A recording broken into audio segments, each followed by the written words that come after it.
రోజా మీద జరిగినటువంటి మాటల దాడి లేదా దారుణమైనటువంటి వ్యాఖ్యలు ఏవైతే ఉన్నాయో ఈ అంశం మీదన ఒక పక్కన వైసీపీ నేతలు మాట్లాడుతున్నారు. తాజాగా జగన్మోహన్ రెడ్డి స్పందించారు. మహిళలను అసభ్యకర పద్యాలతో దూషించిన టీడీపీకి ఆనవాయితీ అని ఆయన విమర్శించుకుంటూ వచ్చారు.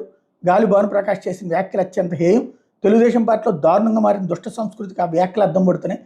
ప్రభుత్వ తప్పిదాలను ఎత్తుచూపుతూ గట్టిగా మాట్లాడుతున్నందుకు, వాటిని ప్రశ్నిస్తున్నందుకు ఓర్చుకోలేక నా సోదరి 2 సార్లు ఎమ్మెల్యేగాను మంత్రిగాను పనిచేసిన ఆర్కే రోజాను అత్యంత అసభ్యకరమైన పద్యాలంతో దూషించారు. ఏదో యాదృచ్ఛికంగా జరిగింది కాదు.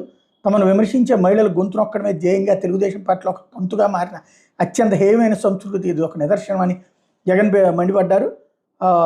వ్యక్తిత్వ హననం ద్వారానే చంద్రబాబు తన రాజకీయ జీవితం కొనసాగిస్తున్నారు. నిజం చెప్పాలంటే ఒక మహిళపై అత్యంత హేయంగా ఆరోపణలు చేసి దుష్ప్రచారం చేసే ఆయన ఉన్నత పదవి పొందారు. అప్పటి నుంచి వ్యక్తిగత దాడులు, స్త్రీలను ద్వేషించే తత్వం తెలుగుదేశం పార్టీకి